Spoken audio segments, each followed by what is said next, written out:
Alrighty, at this point it's very important to have a cat when you're rolling for your Circle of Hands game. See what your adventure prep is, so the cat will help me here. But here we go. Here's my dice. This is not my actual roll. This is pre-roll. And now we've got a blue die standing in for the black die because I don't own any black dice. We're going to find out what the components and the tone and location of the adventure are, all by one roll. And there we go. Interesting. We've got a 4 on our black die, and a 1 on our white die, and a 1 on our red die. So what do we know? We know that we've got a match, so we're going to be in Temerion, because we've got a match of 1s. We know the tone is going to be harsh. So travails, tough decisions, personal sorrow. It's not going to be the squick that Anthony got. And let's see, we know, I can tell you we're going to have 3 components. Because, let's see, our black die is number 1, which means our first component is going to be knowledge. Our second component is going to be number 5, because 4 plus 1 is 5, a monster or similarly dangerous specific threat. And our last one, look at the 1 of the red dice, we have 6, our Baja interference, covert or overt. So that's what we're going to find out. So now I have to figure out what the heck I'm going to do with this. Alrighty, so anyhow, Circle of Hands generally doesn't require more than 1 die roll to give you all the information you need to set up a venture. Except, if you add a wizard, then you're going to need to roll for their number of gifts. One of the things that I failed to mention, if I haven't mentioned it already, is during my initial roll, one thing I forgot that roll tells me is how many elements are in the highest numbered component. And it's weighted towards things getting more intense outside of Rolke, as Ron has mentioned in the text. So I rolled doubles, which means that my highest numbered component, which was Urbaja Interference, has 2 elements in it.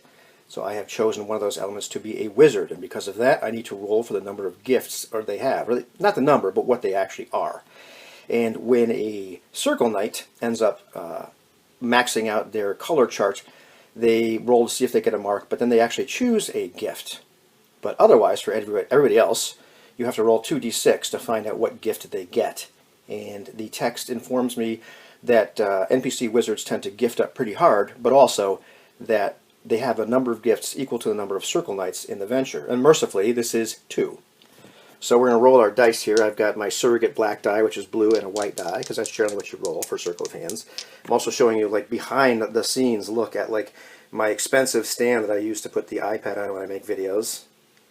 Very, very high-tech. It's not a high-tech channel, kids. So let's see, that is a 4. So undead like you and respond positively to the black speech spell without a charm versus 12 roll. You may raise corpses as Draugr or skeletons for a single scene with a charm versus 12 roll. Okay, so that's one of the gifts that this particular NPC wizard has. And I wanted to roll up their gifts. I haven't completed who they are. I don't know their name yet. But I just wanted to see what their gifts were because I figured that would kind of inform me a little bit in terms of like what they're going to be like. So this is why I'm doing this now. Even though quite a bit of time has passed in between that initial roll and me thinking about this venture. All right, let's find out what the next gift is, and it says to inform or ignore, duplicate rolls and do it over again. So this next one is a 5. You are acquainted with an ancient Lich who provides indirect help once per venture. Requires a charm versus 12 roll. Failure results in the Lich adding itself to the venture against your efforts. Okay, well that kind of makes sense actually. So that's the 2 gifts that this particular black wizard, or Wizard of Urbaja, has. Alright, here we are. A lot of time has elapsed since I rolled those dice and started this venture preparation. And I've been a little truant on filming this, very truant, a little truant on just wrapping up the loose ends in terms of my venture preparation. But Anthony told us today he might have a chance to play our evening. And I actually put it on the table for a little while. I put it on the shelf because we had some scheduling conflicts. And he said, I'm really not sure when I'm going to be able to play. So who knows, we might even be able to play tonight. But Circle of Hands venture preparation, right? So most of what I did was a lot of thinking, and I found this to be a little difficult. I think I made it too difficult for myself because I had 3 components, and I'm thinking to myself, man, how am I going to get these things so they're not really interacting? How am I going to get the soap opera, if you will, or make these people kind of compelling because in a one or two component venture, you have two named characters per component, so you can have them kind of playing off each other. Not so with this. I got three named characters, one per component, and then I can add a fourth, which I did. And so we'll talk about what I finally came up with, because I thought of some ideas and then abandoned them, thought of some other ideas and abandoned them. So we've got this, and I'm happy with what I've got now. We've got this village of Rhinewind, which Rhinewind means advice or counsel, and the suffix is historically evocative of the Penanthuri. The Penanthuri are a race of people that people don't know very much about, that inhabited the Crescent Lands before the rest of the wave of current people showed up some time ago. Once again, that's kind of lost in the mist of time. Doesn't really say too much. Were they really primitive? Were they more sophisticated? They've been kind of replaced and a little bit absorbed into the current population. The only thing that's really left of them is some of their characteristics, including the circular tattoos they make. And things like them being slender and what have you. And I decided to make that kind of the shtick of this place, that it had some kind of historical connection to that.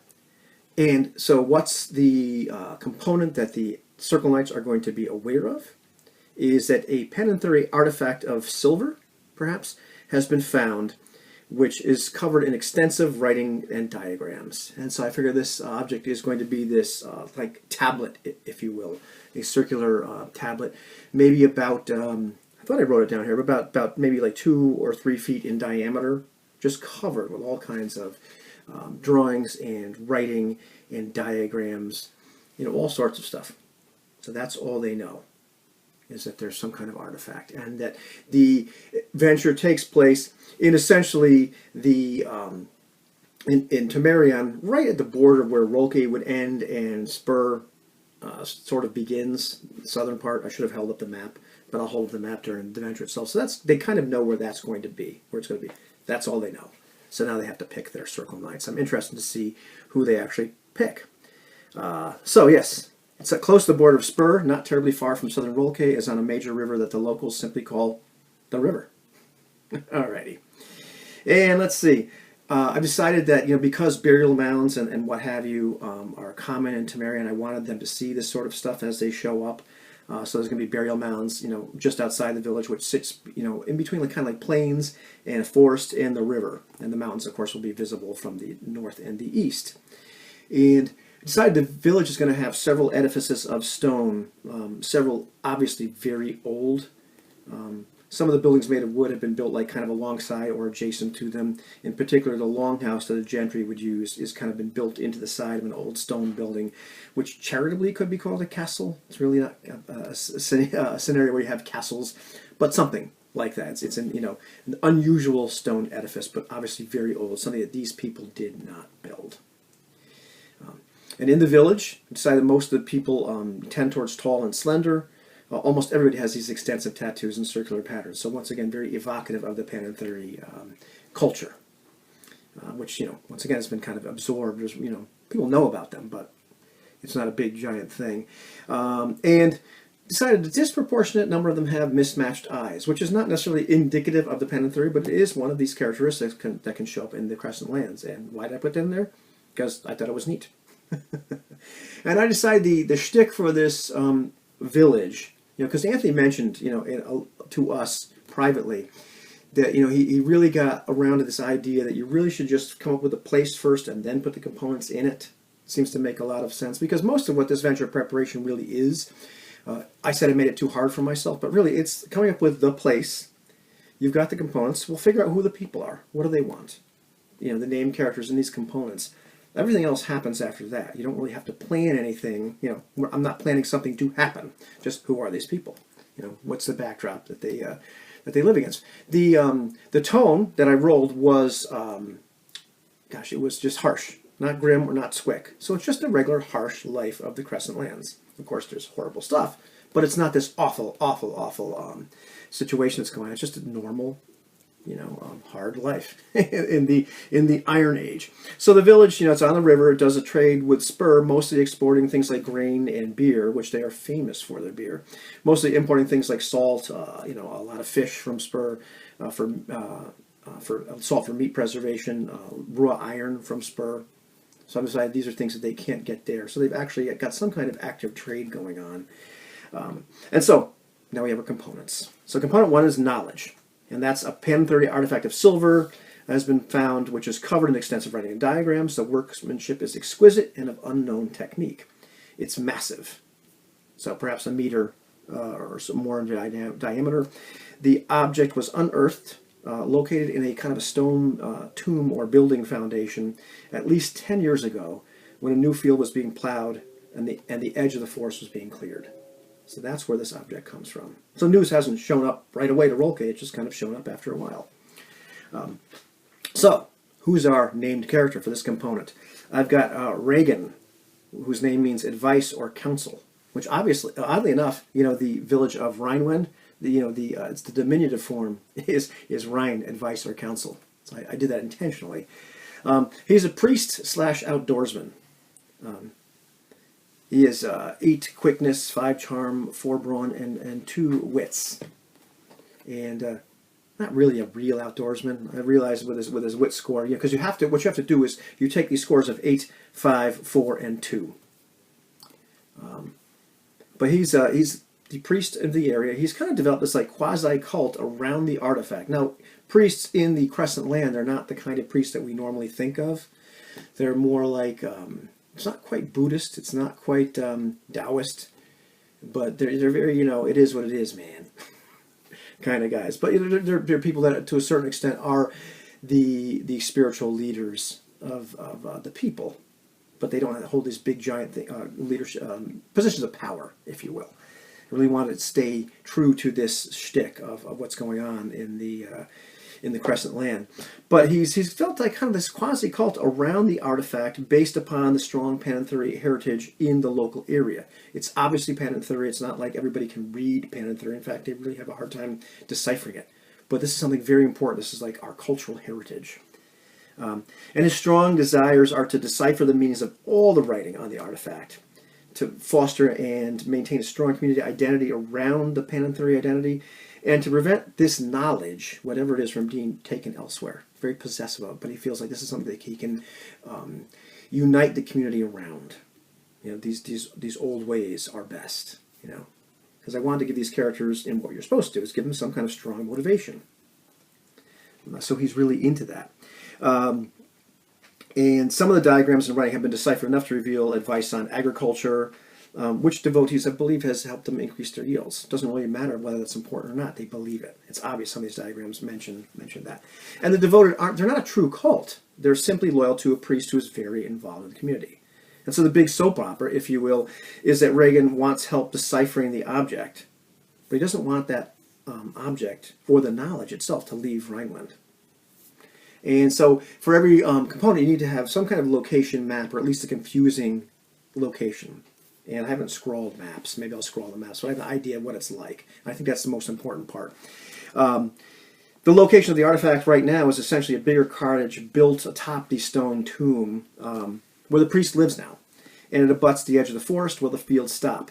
What makes the location dangerous and confusing is the fields around it. They have things like gopher holes, rocks, the grain, and the hemp, because hemp is part of this culture, make navigating this area especially difficult at night. And also, he's unlikely to be entirely unattended for long because he's quite involved with the local agriculture. So that's what makes it a little bit confusing. The tripwire is if anybody should try to move the artifact from its location or insist that it be taken from the community, the devoted, which are at least half the population, will try to prevent this with brutal, murderous rage. That's what I decided the tripwire would be. So it's either if you actually are trying to take it, or you're really trying to advocate or insist. Insist really is the thing, that we need to take this. Not advocation, but the actual insist. That's kind of where I decided the tripwire would actually be tripped. So, component number 2, a monster. And this is a good place to put that, in talking to Ron Edwards, because I mentioned, like, we actually had this great talk, and I think hopefully he will release it at some point, but he didn't want to release it prior to us actually playing because it does contain some spoilers, because we talked about Circle of Hands venture preparation a lot. He assured me that the idea with not connecting these components is they can be aware of each other. They're just not really vitally connected. These people can have opinions about each other. which made me more comfortable because that seemed more realistic. Because it's hard to imagine these soap opera-ish things all being in the same spot without these people at least being aware, having a bit of an opinion. But they're not like, members of the same family. They don't have these real big ties. Anyhow, monster. That was my next component. So what am I going to do? I flipped through the book, and, monsters specific to Temerian. I could have used like a demon or something else. I think it's fairly liberal. There's something called a racker, and it's this big, giant, to me it looks like a snapping turtle with a shell taken off and the size of 2 horses. It's just ginormous, and not really this big splayed out limbs, but a little bit more, limbs underneath. At least that's a picture. But it's this big, giant reptile-like creature, which can be used as a beast of burden, but they also can talk. Not a lot, but they can talk. And I found this one was a great one. And so I've decided to put this racker in there as another component. And so it needs a named person. It's not going to be the racker. So this guy, Dietmar, and it means people famous. He is a merchant artisan, a brewer extraordinaire. He's got 8 brawn, 5 wits, 4 charm, 2 quickness. Because once again, you use those scores, you can assign them to any of the attributes. And he's got this racker as a beast of burden / slave, and had it since it was orphaned as a baby. And we've named the racker Gort, which doesn't appear in the book. And yes, that comes from the day the earth stood still. It just seemed like it would be an appropriate name for a big giant lizard thing. So it's Gort. Dietmar feels intense pressure to produce a large quantity of beer and grain supplies for traders from Spur, and pushes his people, the people that kind of help him out, the peasantry that work for him more or less, and Gort very hard. To the people he is pushy, but he's kind of abusive to Gort, which is important because this is one of the things that happens with a racker. The couple of the components in this venture have timelines associated with them. Most of the monsters in the book have some sort of timelines associated with them. And so Gort does. The more you push a racker, the more they get mistreated, the more they start to act out. They don't act out against the person that's abusing them. They act out against everybody else. So I have this picture of him being this really loyal kind of dumb dog beast, and, love Dietmar, but, Dietmar make me mad. He starts to act out. Anyhow, Dietmar desperately wants to turn the village into more of a mercantile one rather than simply existing hand to mouth. He's like a progressive thinker, as much as you can be in the Iron Age. And he seeks to emulate what some of the guilds have done in Spur. And he believes this is best for the people. And, part of how Spur is described in the book as being a little bit more modern, more progressive. It's still, nothing like a feudal society or our society or anything like that, but just something where there's possible we can have a better life than what we're doing right now. That's what he desperately wants, And one of the things I love about this game is there's no real bad guy. You can't point to this person and say they're bad. It's morally ambiguous. That's what he wants. So the more time goes on, the more Gort will act out. This is my timeline, and it's what happens in the book. And so by mating season, if the characters remain there that long, things will get pretty out of control. Mating season is in the spring, and this is Gort's first year reaching sexual maturity. And he's beginning to show signs of it. His coloration, other features, sexually dimorphic features of rackers, indicative of becoming a mature male. This is something that, Dietmar might not notice. But these are things somebody might notice. And so we're not really sure, if they're going to be there that long or not. I think they're going to show up in the fall. And this is, I would say this is not to confuse following that timeline, like what happens with one of these creatures in the book with planning anything. This is simply the vector they're on. Doesn't mean all hell's going to break loose, regardless of what the characters do or the players do. It's possible. But this is just kind of this is what's happening. This is the direction things are going. Things like this could go on for a long time. That's one of the things that Ron and I talked about is, we could have this, situation going on with Gort for a long, long time. Nobody really has to do anything about it. But that's kind of where things are going with that. A location map is where Gort lives, in a pond swamp area adjacent to the river. And it's quite just kind of treacherous. If you're not familiar there, you could get hurt, you can get lost. If you're trying to run through it, that could be kind of a bad thing. So, here's Tripwire. If Rhinewind is harmed or killed at the hands of another, Gort will go absolutely nuts. That's our Tripwire. That's all we need to know. Component 3, or Badger interference. And this is where, I had two components, or two parts of that component, because I rolled doubles. And that's what happens when you end up in a place like other than Roll-K. It's made to have these things become more intense. So it's really kind of interesting, because it's in Temerion, right? Which is an area associated with Emborion, but I've got Urbaja interference. And part of what I decided was, because it's so close to Spur, that you're not going to have those cloud cities, in the air, the Emborian zones. They'll pass these on their trip. But by the time you get to this part, it's really just a little bit different. But what's our Urbaja interference? And so I decided to go for a demon and a wizard. And instantly I'm flipping through the page saying, what do I do? And I come up with this demon called an eye.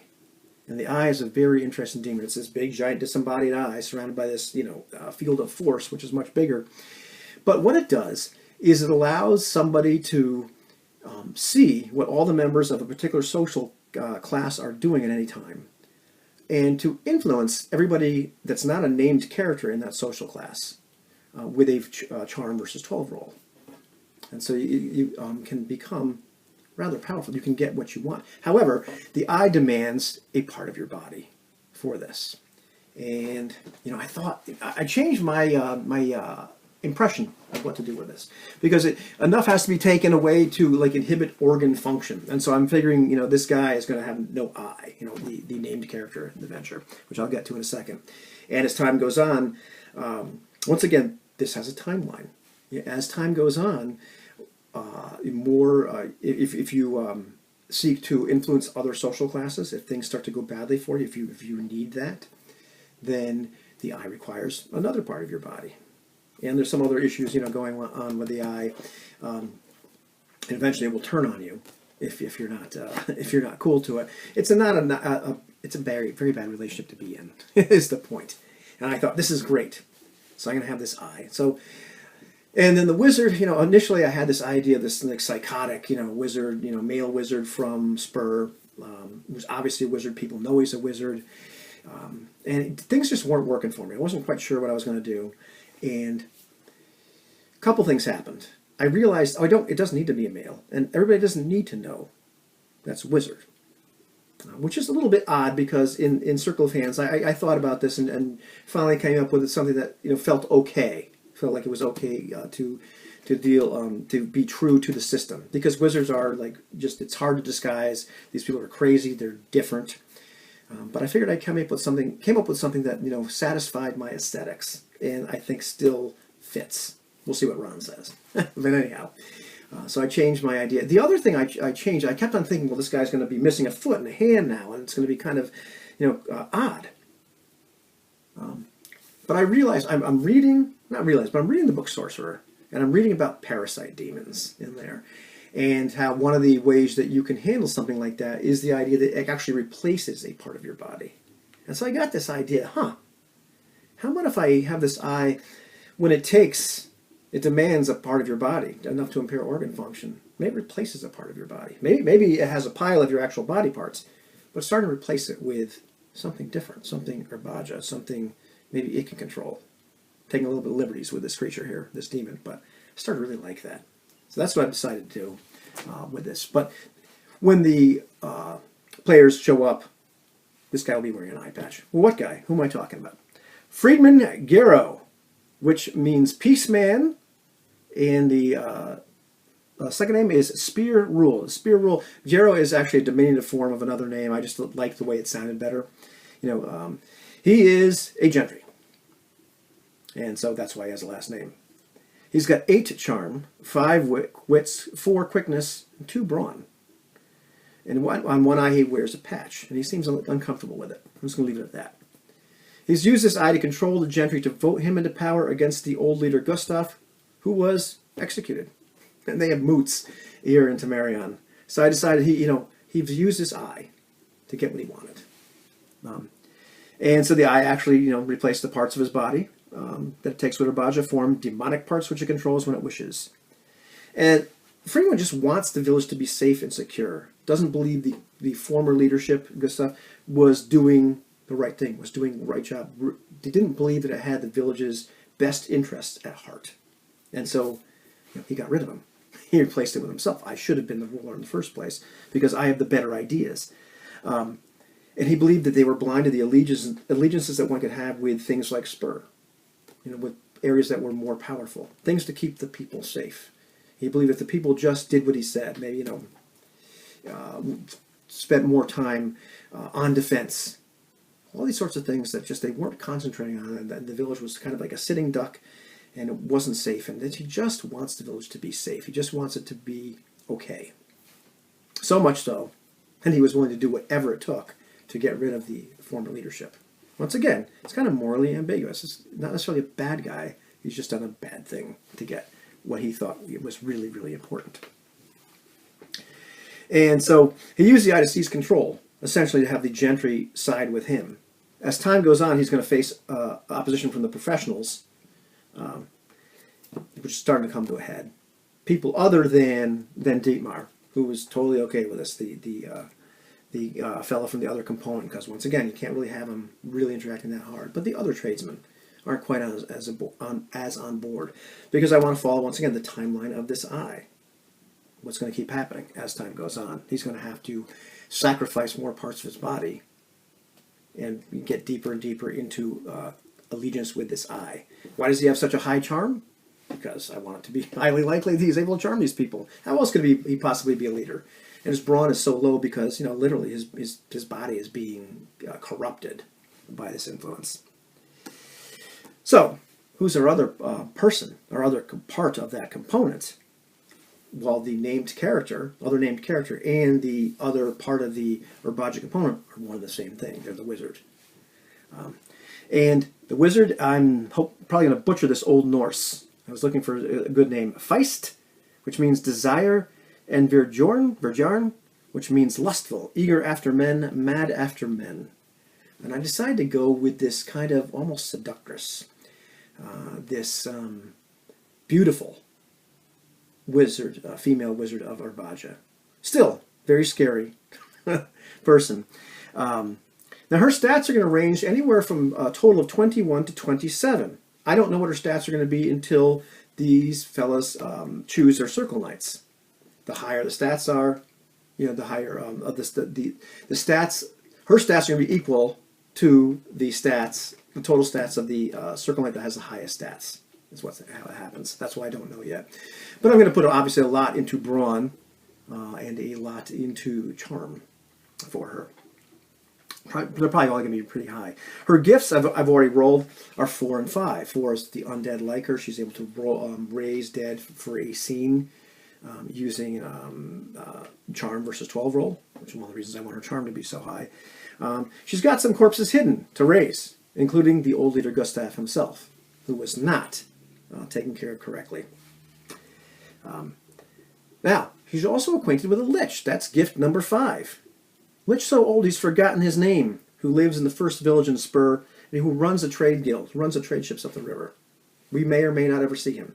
It's a Lich that can provide her with indirect help if she has a successful charm versus 12 roll. If not, he will actively work against her. So she's got some kind of backup, indirect backup.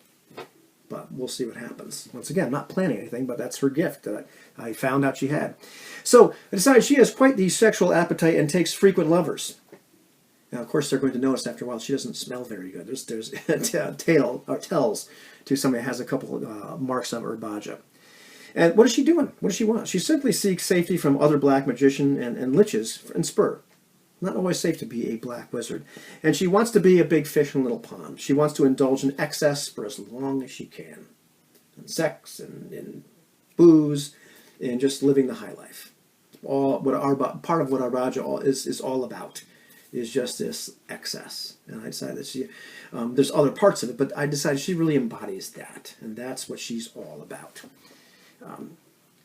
And, her cover is that Friedman tells people that she's one of a representative of the trading guild from Spur. She tells people that as well. She's living in his house. She's how he got the demon in the first place. But they're a bit at odds with each other. He simply wants the village to be safe. She wants this place to live, and have a life of excess. He's gotten what he wanted, but she's still there, and she's not going to leave. It's a tense situation. And You know, there are some rumors, but not everybody's aware that she's a wizard. So, location map for here, the confusing spot would be the maze of rooms where the Eye actually lives. It's not particularly hard to get to or confusing. There's probably the basement of this castle, if you can call it charitably that. But it's not familiar with it. One can get lost, go the wrong way. It's dark. It's just, once again, if you're unfamiliar with it, it's not a great place to go. So it's going to be confusing and dangerous, especially if people go down there and encounter the Eye. So what's a tripwire? Seeing this video is already way too long. If the citizenry of the village discover that Friedman has been in collusion with the Eye, they find out he's got some kind of demon, they're going to riot. They're going to kill all the gentry, burn the longhouse down. The entire village is going to go bananas. Probably anybody that they feel is really in collusion with him. So, big riot. So yeah, tripwires make bad things happen. So that's my invention preparation. Sorry it was a little long, but that's what I did. These are the components. These are the things, the tripwires. These are the people. These are the kind of their motivations, who they are. So when the game actually gets played, we'll find out what actually happens. Because I really have no idea what's going to happen, which is very cool.